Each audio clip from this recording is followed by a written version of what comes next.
पाक नामे मोहम्मद हरदम ज़बान से निकालो शफियाना मोहम्मद। ভলিউম দাও এমনি ঠিক আছে, এবার ভলিউম দাও। সুবহানাল্লাহ। এই দেখেন বাবা যে ভাইরা মাইক কিন্তু ঠিক হয়ে গেছে, ভলিউম দাও, ঠিক আছে। আরেকবার তো বলেন তো, আল্লাহুম্মা সাল্লি सैयदना मौलाना मुहम्मद वाला आले सैयदना मौलाना मुहम्मद। ए बाबा जी भाईराम আমার আবিয়া বাসরে জগতের মধ্যে রাত্রে বেলায় যখন বিছানায় শুয়ে আছে আমার আবিয়া বাসরে আমার দয়ার নবী মায়ের নবী সাল্লাল্লাহু তাআলা আলাইহি ওয়াসাল্লামকে স্বপ্নের মাধ্যমে দেখেছে। আরে আমার মা বোনেরা, আমার বাবাজি ভাইরা, আজকে দয়ার নবীকে যে একবার স্বপ্নের মাধ্যমে দেখে নিল, আজকে তার জন্য জাহান্নামের আগুন হারাম হয়ে গেল। ও বাবাজি ভাইরা, আজকে আল্লাহর ওলি, আজকে আল্লাহর পীর যারা জগতের মধ্যে এসেছিল, তার মধ্যে যে ছিল শিরোমণি, যার মধ্যে ছিল মাথার তাজ, যার মধ্যে ছিল সবচাইতে বড় আমার বড় পীর আব্দুল কাদের জিলানী ও গিলানী রহমাতুল্লাহ আলাইহি।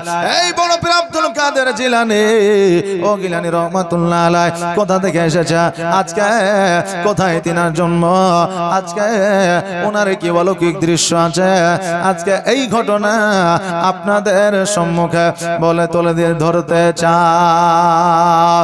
ও বাবা যে ভাইরা, আজকে যেই বড় আব্দুল কাদের জিলানী ও গিলানী রহমাতুল্লাহ আলাইহি, ওনার একটা শুধু নাম নয়, ওনার পৃথিবীর মধ্যে টোটাল 11টা নাম আছে। জোরে বলেন সুবহানাল্লাহ। ওনার পৃথিবীর মধ্যে ওনার বাপের নাম ছিল হযরতে মুসা আসলে জঙ্গি, ওনার আম্মা জানের নাম ছিল হযরতে উম্মুল খায়র মা ফাতেমা। আজকে ওনাদের ঘটনা আপনারা অনেকবার শুনেছেন, একবার নয় বহুবার জগতের মধ্যে আপনারা শুনেছেন। কারণ আমার গাউস পাকের যখন আপনার মৃত্যু দিবস আছে, যখন আপনার জন্ম দিবস আছে, তখন আমরা এই ঘটনাগুলো শুনতে পাই। হযরতে মুসা আসলে জঙ্গি আপনার আপেল খাইতে গিয়া নদীর ধার দিয়ে পানি পান করতে গিয়েছিল, আপেল ভেসে আসছিল, একটা কামড় মারার কারণে 12 বছর গোলামি করেছিল। ঘটনা শুনেননি বাবা? শুনেছে? 12 বছর গোলামি করেছে। 12 বছর গোলামি করার পরে যে বাগানের মালিকের কাছে গেল ক্ষমা চাওয়ার জন্য, বলল আমার আপেল এত নদী দিয়ে ভেসে যায়, কত মানুষ খায়, একজনও আসে না। আজকে এই বান্দা যখন আমার কাছে ক্ষমা চাইতে এসেছে, জগতের মধ্যে এই বান্দা হলো সততা বান্দা, এই বান্দার মধ্যে সততা আছে, এই জগতের সাধারণ মানুষ নয়। কারণ এত ফল লোকে খায়, কেউ আমাকে বলতে আসে না। আর এই যখন বলতে এসেছে, একে আমি আবারও পরীক্ষা করতে চাই। ওই হযরতে মুসা চলে জঙ্গিকে 1 বছর নাই, 2 বছর নাই, 12 বছর গোলামি করালেন। 12 বছর গোলামি করার পরে এবার বাবা ওই যখন মুসা চলে জঙ্গি বললেন, এ বাগানের মালিক, আজকে বহুদিন আপনার কাছে আমি আপনার বাগানে কর্মরত ছিলাম, বাগানে কাজকর্ম করেছি, হুজুর গো এবার তো আমাকে ক্ষমা করে দেন। বাগানের মালিক বলল, শোনো রে, আমি তোমাকে ক্ষমা করে দিতে পারি, কিন্তু এর মধ্যে আরো একটা শর্ত আছে। হযরতে মুসা চলে জঙ্গি বলছে, আরো শর্ত? 12 বছর গোলামি করার পরে আর আবারও কি শর্ত? আল্লাহ গো, আজকে যেই শর্ত বলুক না কেন, এর জন্য কিয়ামতের দিন যাতে আমাকে জবাব দিতে না হয়, এই জন্য যাহা শর্ত দিবে আমি তাহাতে মেনে নিব। জোরে বলেন না সুবহানাল্লাহ। বেরাদার, আজকে আমার হযরত মুসা চলে জঙ্গি বলতেছে, বলেন কি? বলল, শোনো, আমার একটা কন্যা আছে, ওই আমার কন্যাকে যদি তুমি বিবাহ করো, আমি তোমাকে মাফ করে দেব। বললাম, এই মাফ পাওয়ার জন্য আপনি বিবাহ আমাকে করতে বলছেন, আমি আপনার কন্যাকে বিবাহ করব।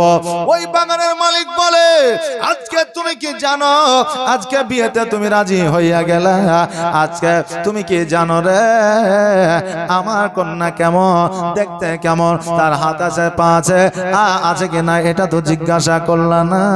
বলে তাহলে আপনি বলেন, বলে শোনো রে আমার কন্যা দেখতে কালো, আমার কন্যা মুখে বোবা কথা বলতে পারে না, আমার কন্যা চলতে পারে না, পা দুটা ঘোড়া হাত দুটা লোলা কাজকর্ম করতে পারে না, আমার কন্যা আজকে ঘর থেকে বাইরে হইতে পারে না। তুমি রাজি আছো কিনা বলো। আমার হযরত মুসা চলে জঙ্গে বললে আমি তাতে রাজি আছে, আপনি ক্ষমা করবেন কিনা বলেন। বলে আমার কন্যাকে যদি তুমি বিবাহ করো আমি তোমাকে ক্ষমা করে দেব, আর আমাদের মতো যদি যুবক হইতো যে আমি জান দিয়ে দিব শিকার তবুও বিয়ে করব না। বলতাম না যে পায়ে চলতে পারে না, হাঁটতে পারে না, বোবা ল্যাংড়া খোড়া, আমি বিয়ে করে সারা জীবন তো তাকে আমাকে বহাইতে হবে, অতএব ক্ষমা লেওয়ার চাইতে না লয় ভালো। আমাদের মতো যুবক হলে আমরা বলে চলে আসতাম নাকি বলেন বাবা। কিন্তু আল্লাহ ওয়ালা কাকে বলে দেখেন, যে মাইক এখনো ঠিক হয় আপনাদের ঠিক লাগছে কিন্তু আমার এখনো ঠিক লাগছে না, আমার এখন কমফোর্টেবল হয়নি। এই ছেলেটাকে যা বলছে এটাকে শুনেছো তোমরা?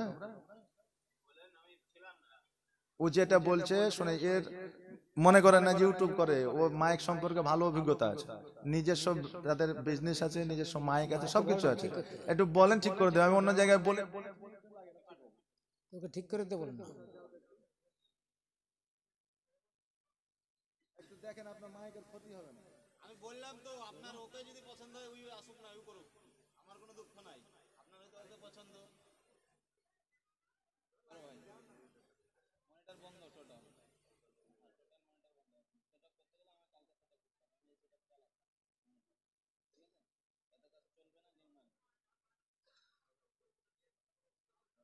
আপনি আগে সেট আপ করেন তারপর কথা বলবেন। মাইক্রোফোনে এভাবে বারবার কথা বললে তো ডিস্টার্ব হবে, মানুষ তো খারাপ ভাবছে। ভাবছে না হ্যাঁ, তো আপনি যেটা জানেন সেটা আপনি করেন, যেটা যেটুকু জানেন। আপনার হয়তো মাইক সেট আছে আমি জানি না, আপনি যেটুকু জানেন সেটুকু আগে সেট আপ করলেন, তারপর মাইক্রোফোনে কথা বলবেন। তাহলে আপনি চেক করলেন, তারপর হুজুর কথা বলবেন। বক্সের লাইনে যান, বক্সের তোলা যাচ্ছে না জানেন, আপনি তো বুঝতে পারছেন না। মাইকের আওয়াজ দিবে না বক্সের আওয়াজ দিবে? মাইকের আওয়াজ যথেষ্ট তোলা আছে, তাহলে মাইকের আওয়াজ করলে বক্সের আওয়াজ দিতে হবে, সেভাবে আমাকে বলতে হবে। মনিটরটা যদি বলে যে মনিটরটা শুধু লাগবে, তাহলে আমি মনিটরটা ঘুরিয়ে আমি সেভাবে দেবো, শুধু মনিটরটা দেবো, তাহলে সেভাবে বলতে হবে। বারবার খিচখিচ করে তো লাভ নাই, তাই না? ওর কানে জানে ভালো লাগে, খিচখিচ বলতে ওটা ওটা বুঝতে হবে তোমাকে। আচ্ছা বলবো মাইক ম্যান শোনো, আমরা একবার ইশারা করলে তারা বুঝতে পারে, এটা কাফি, এটা রাগ করলে হবে না। ঠিক আছে। এই যে খিচখিচ করছে বারবার কথা বলছে, আমাকে যদি কমফোর্টেবল না হয়, তোমার একদিন প্রোগ্রামের লেগে আমি সারা জীবন প্রোগ্রামটা নষ্ট করবো বলো? কেন নষ্ট করবেন? তাহলে তো তুমি বলছো খিচখিচ করছে।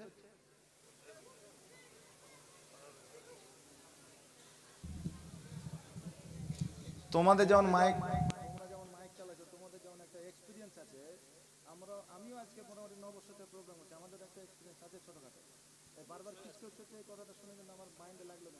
আপনাকে ওরকম ভাবে বলেনি, আপনাকে বলেনি, আপনাকে বলিনি আমি। দরুদ পড়েন, আল্লাহুম্মা সাল্লাল্লাহু সৈয়দেনা মাওলানা মুহাম্মাদ ওয়া আলা আলে সৈয়দেনা মাওলানা মুহাম্মাদ সাল্লাল্লাহু আলা মুহাম্মাদিন সাল্লাল্লাহু আলা মোহাম্মদ হরদম জবা সেনে কালো পাক নামে মোহাম্মদ হরদম জবা সেনে কালো শফিয়ানা মোহাম্মদ। আরো একবার পড়েন, আল্লাহুম্মা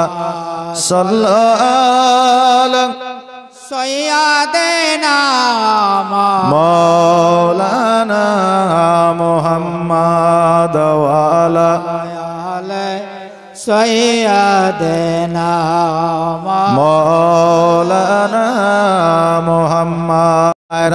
আমার হযরত মুসা চলে জঙ্গি বললে আজকে আপনার মেয়ে খোড়া হোক কানা হোক লুলা হোক কালো হোক যেমনই হোক আমি আপনার মেয়েকে বিবাহ করব, শুধুমাত্র আমাকে ক্ষমা করবেন কিনা। বলে আমার কন্যাকে বিবাহ করলে আমি ক্ষমা করে দেব, আমার কন্যাকে যদি শাদী করে না আমি ক্ষমা করে দেব। আমার হযরত মুসা চলে জঙ্গি বললে ও শোনো বাগানের মালিক, আমি আপনার কন্যাকে বিবাহ করতে রাজি আছি। জোরে বলেন সুবহানাল্লাহ। আমি আপনার কন্যাকে বিবাহ করে নেব। বেরাদার জগতের মধ্যে তাদের বিবাহ হয়ে গেল। বিবাহ হওয়ার পরে যেই দিন তাদের শুভরাত্রি হবে, যেই দিন তাদের আপনার যেটাকে আমাদের পরিভাষায় বলে ফুলসজ্জা রাত্রি, সেই রাত্রিতে যখন আমার হযরত মুসা চলে জঙ্গি নিজের স্ত্রী ঘরে প্রবেশ করলেন, প্রবেশ করার পরে দেখতেছে যেন বিনা লাইটে বিনা আলোতে বিনা রোশনিতে আজকে নিজের বিবির চেহারায় ঘরটা যেন আলোকিত হয়ে আছে। জোরে বলেন সুবহানাল্লাহ।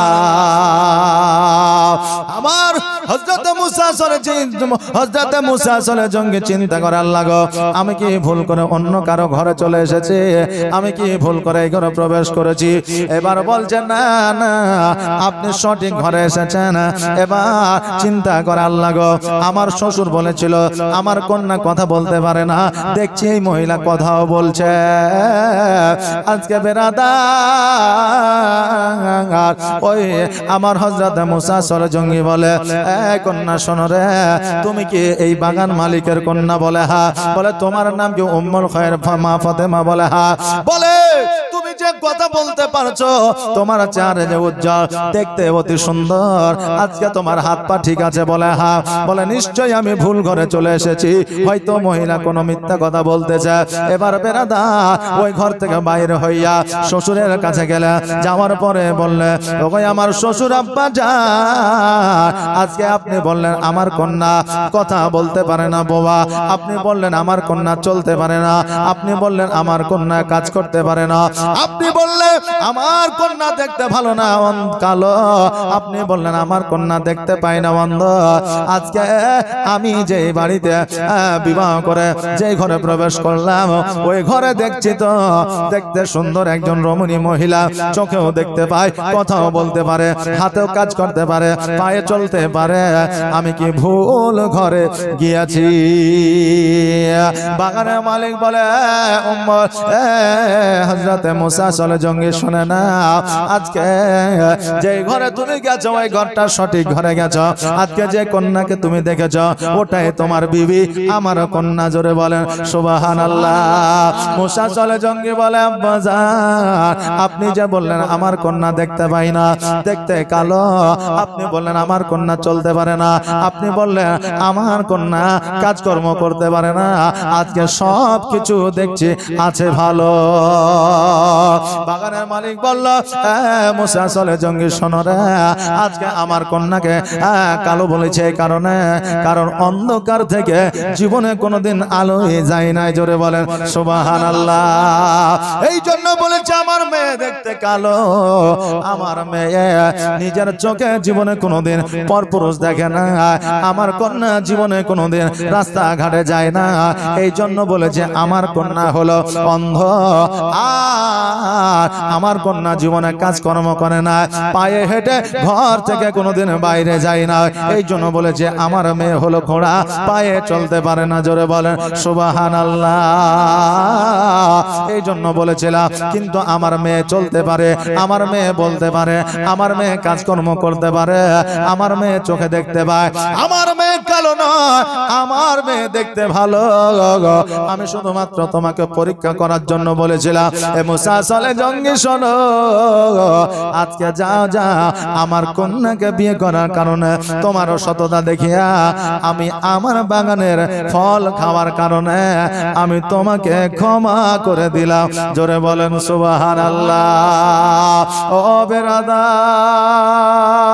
বেরাদার, আজকে ওই হযরতে মুসা চলে জঙ্গি উম্মুল খায়র মা ফাতেমাকে নিয়ে ঘর সংসার করতে আরম্ভ করলে। হে বেরাদার, হযরতে মুসা সালে জঙ্গে উনি হলেন আল্লাহর একজন ওলি ছিলেন, উনি আল্লাহর নৈকট্য লাভ করেছিলেন। আর হযরতে মুসা সালে জঙ্গে যে কোনো বংশে ছিল না, আজকে যেমন তেমন বংশের লোক ছিল না। ওই হযরতে মুসা সালে জঙ্গে আজকে আমার ইমাম হাসান হোসেনের বংশের লোক ছিলেন। জোরে বলেন সুবহানাল্লাহ। আজকে আপনার হাসিম গোত্রের আপনার মানুষ ছিল হযরতে মুসা সালে জঙ্গি। আজকে আমার দয়ার নবী মায়ার নবী সাল্লাল্লাহু তাআলা আলাইহি ওয়াসাল্লামের বংশধর ছিলেন। জোরে বলেন সুবহানাল্লাহ। আমার নবীর যারা বংশধর আছে গো জগতের মধ্যে, তাদের দ্বারা আজকে কেন কিয়ামত পর্যন্ত অন্যায় হবে না। জোরে বলেন সুবহানাল্লাহ। ও বিরাদার, আজকে হযরতে মুসা সালে জঙ্গে জীবন যাপন করতেছে নিজের বিবিকে লইয়া। একদিন, 2 দিন, 3 দিন, 4 দিন, 5 দিন, 7 দিন, 6 বছর যখন পার হয়ে গেল, আজকে আমার হযরতে মুসা সালে জঙ্গে আমেরিকার বুকে একটা মসজিদে ইমামতি করতেন। জোরে বলেন সুবহানাল্লাহ। উনি একজন আলেম ছিলেন। আজকে জগতের মধ্যে আমরা মৌলবীদের অনেক সময় বলে থাকি মৌলবীরাই খারাপ, আজকে বলে থাকি আলেমরাই খারাপ। এ কথা আমরা বলি কি বলে না? এই মৌলবীরাই খারাপ, এ কথা বলি। বাবা, মৌলবীরা হলো বহু বচন, আলেমরা হলো বহু বচন। আলেম হলো এক বচন, মৌলানা হলো এক বচন, আর মৌলানারা হলো বহু বচন। আমার বাবাজি ভাইরা, আজকে শুধু আমি আলেম নয়, আজকে মুফতি নয় মদিনার ছেলে আলেম না, আজকে জগতের মধ্যে আমার ইমাম হাসান হোসেন আলিম ছিলেন, আবু বকর সিদ্দিক রাদিয়াল্লাহু তাআলা আনহু আলিম ছিলেন, হযরতে আলী রাদিয়াল্লাহু তাআলা আনহু উনি কিন্তু বাবা আলিম ছিলেন, হযরতে বড় আব্দুল কাদের জিলানী উনিও আলিম ছিলেন, হযরতে মুসা সালে জঙ্গি উনিও আলিম ছিলেন। বাবাজি, আলেমকে বলা হয় যে ইলম হাসিল করে। ইলম শব্দের অর্থ হলো জ্ঞান অর্জন করা, জ্ঞানকে ইলম বলা হয়। আজকে জ্ঞান যারা অর্জন করে তাদেরকে আলেম বলা হয়। এই জন্য বাবা, আলেম কারা বলবে, নাম করে বলবেন অমুক মাওলানা খারাপ, কিন্তু মৌলবীরাই খারাপই কথা বলবেন না। যদি এই কথা বলেন বহু বচন আসবে, আপনার এই কথার মধ্যে যুক্ত হয়ে যাবে আমার ইমাম হাসান হোসেন, যুক্ত হয়ে যাবে আবু বকর সিদ্দিক, যুক্ত হয়ে যাবে হযরতে আলী, যুক্ত হয়ে যাবে বড় পীর আব্দুল কাদের জিলানী। আর এরা যখন যুক্ত হয়ে যাবে, আপনার একটা কথা বলার কারণে আপনার ঈমান বরবাদ হয়ে যাবে। জোরে বলেন নাউজুবিল্লাহ। আজকে পৃথিবীর মধ্যে মোবাইলের মধ্যে বাবা পপুলারিটি অর্জন করার জন্য আল্লাহর সঙ্গে তামাশা করছে না বাবা, আল্লাহর সঙ্গে তামাশা করছে। আজকে তারা নিজেও বুঝতে পারছে না যে আমার গুনাহ হয়ে যাচ্ছে, আজকে তারা নিজেও জানতে পারছে না আমি কাবিরা গুনাহ করে ফেলেছি। আজকে বাবা দেখবে মসজিদের মধ্যে ইয়ারকি করে নামাজ পড়ছে আর ভিডিও করছে। এরকম ভিডিও দেখেছেন না? দেখেননি? অনেকে মসজিদের মধ্যে ইয়ারকি করে নামাজ পড়ছে আর ভিডিও করছে ভাইরাল করার জন্য। বেরাদার, এই ইয়ারকির মধ্যে তার কাবিরা গুনাহ হচ্ছে এটা বুঝতে পারে না। অনেকে ইয়ারকি করে দোয়া করছে আল্লাহর দরবারে, আজকে এগুলো তাদের দ্বারা কাবিরা গুনাহ হয়ে যাচ্ছে, এটা তারা বুঝতে পারে না। ও বেরাদার, আজকে জগতের মধ্যে এমন কথা আছে যেই কথাতে আমাদের ঈমান ও আমল নষ্ট হয়ে যায়। অনেক যুবক বলে, এই আব্বা তুমি বুঝতে পারবা না, কারণ এখন নিউ জেনারেশন চলছে, তোমরা ওয়ার্ল্ডের মানুষ, তোমরা এখনকার কথা বুঝতে পারবা না। এই কথাটা বাপকে বলে, আর বাপ যদি একটু দুঃখ কষ্ট পেয়ে যায়, বেটারে তোর জীবনের ইবাদত আল্লাহ দরবারে কবুল হবে না। জোরে বলেন সুবহানাল্লাহ। এই আমার মা বোনেরা, জগতের মধ্যে স্বামী স্ত্রী সংসার করতে করতে অনেক মা বোনেরা আছে যারা বলে থাকে তোমাকে বিবাহ করে আমি জীবনে সুখ পাইলাম না, এই কথা বলে থাকে। আরে আমার মা বোনেরা, এই কথাটা শুনিয়া যদি তোমার স্বামী কষ্ট পেয়ে যায়, তুমি যত ইবাদত করো না কেন আল্লাহ দরবারে কবুল হবে না। এই জন্য বাবা, আমরা কথা বলবো অনেক ভেবে চিন্তে, আমরা কথা বলবো অনেক চিন্তা ভাবনা করে। কারণ হইল জগতের মধ্যে আমাদের পায়ে ধরা, আমাদের চলতে সময় লাগে 2 বছর, আমরা চলতে শুরু করে দিই, কিন্তু কথা বলতে লাগে, কথা বলার জন্য আমাদের সারা জীবন শেষ হয়ে যায়। জোরে বলেন সুবহানাল্লাহ। আমার হযরতে মুসা চলে জঙ্গে আমেরিকার বুকে মসজিদে ইমামতি করেছে, রাত্রি বেলায় তাহাজ্জুদের নামাজ পড়িয়া আল্লাহর দরবারে হাত দুখানা তুলেছে। আল্লাহ, আজকে আমাদের 6 বছর বিবাহ হয়ে গেল। হযরতে মুসা চলে জঙ্গি বলে, আল্লাহ গো, আজকে 6 বছর আমাদের নিকাহ হয়েছে, এখনো পর্যন্ত আমাদের ঘরে একটা সন্তান আসে না, এখনো পর্যন্ত আমাদের সন্তানাদি হয় না। আল্লাহ,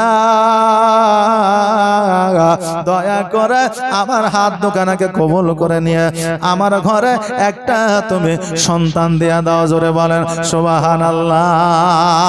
আমার আল্লাহ বলে, বান্দারে, এই আমার বান্দে, আজকে যদি তোমাদের দোয়া আমার দরবারে পৌঁছাতে চাও, নির্জুম রাত্রিতে তাহাজ্জুদের নামাজ পড়ে আমার দরবারে হাত দুখানা উত্তোলন করে দাও।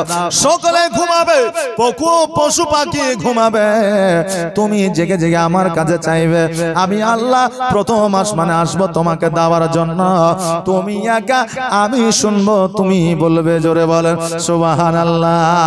কিন্তু বেরাদা, আজকে তাহাজ্জুদের নামাজ আমরা 100-র মধ্যে একজনা পড়ি, আর 5 ওয়াক্তের নামাজই তো আমরা পড়ি না। বাবাজি ভাইরা, আজকে জগতের মধ্যে নামাজ পড়ার পরে আমরা অনেকে অনেক জায়গায় ব্যতিব্যস্ত হয়ে যায়, অনেকে মসজিদে যায় না নামাজ পড়ার জন্য, কিন্তু যারা আল্লাহর নৈকট্য লাভ করেছে তারা 1 ওয়াক্ত নামাজ কাজা করে নাই। জোরে বলেন সুবহানাল্লাহ। হযরতে মুসা চলে জঙ্গে আল্লাহর দরবারে হাত দুখানা তুললেন, আল্লাহ আমার ঘরে একটা সন্তান দাও। আজকে এতদিন পর্যন্ত আমার ঘরে এখনো সন্তান আসে না, আজকে আমাদের মা বোনেদের যদি সন্তান আদি না হয়, আজকে আমার মা বোনেরা কত ওঝার কাছে চলে যায়, গাছ গাছ রাখে না, আর গাছ গাছ রাখার জন্য আজকে ওই মা বোনেরা সারা ওমর ভর, জীবন ভর আর সন্তান গর্ভে ধারণ করতে পারে না।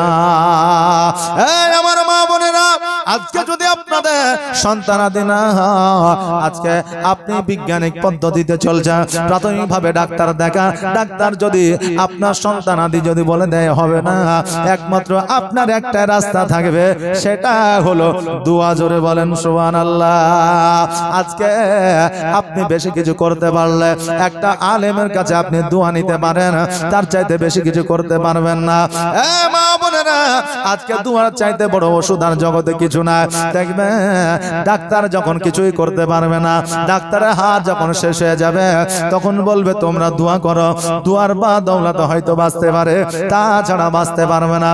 মা জননী, আমার বাবাজিরা, যখন দেখবে আর কোনো কাজ হচ্ছে না, তাহাজ্জুদের নামাজ পড়ে আল্লাহর দরবারে হাত দুখানা উত্তোলন করে দেন, দেখবেন 40 দিন পরে আল্লাহ নিশ্চয় আপনাকে একটা না একটা আপনার দোয়া কবুল করেছে। জোরে বলেন সুবহানাল্লাহ। ও বেরাদার, হযরতে মুসা চলে জঙ্গি যখন আল্লাহর দরবারে দোয়া করলেন, আল্লাহ বললেন, মুসা চলে জঙ্গি, এখন রাত্রিবেলা তুমি আমার কাছে চাও, আমি আল্লাহ আজকে তোমার কথা আমি শুনি, আজকে আমি জানা তোমার কথা কেউ শুনতে পাবে না। ওরে মুসা চলে জঙ্গি, যাও যাও, তোমার ঘরে আমি একটা সন্তান দিলাম, এমন একটা সন্তান দিলাম জগতের চাইতে অন্য ধরনের সন্তান, কারণ এই সন্তান জগতের সন্তানের চাইতে আলাদা। জোরে বলেন সুবহানাল্লাহ। মুসা চলে জঙ্গি, আজকে যে সন্তানকে তোমার স্ত্রী গর্ভে পাঠাইব, এই সন্তান জগতের মধ্যে বড় পীর হবে, বড় পীরদের শিরোমণি হবে, পীরদের মাথার তাজ হবে, যার নাম হবে বড় পীর আব্দুল কাদের জিলানী। হযরত মুসা চলে জঙ্গি রাত্রি বেলায় আল্লাহর দরবারে দোয়া করলেন, ফজরের নামাজ পড়লেন। ফজরের নামাজ পড়ার পরে বাড়ির দিকে অগ্রসর হয়েছে, মনে মনে খুশিতে আছেন, আল্লাহ আজকে যখন আমাকে একজন ওলিদের শিরোমণি দান করবে, আমার বিবিকে খবরটা না দিয়ে যেন থাকতে পারি না।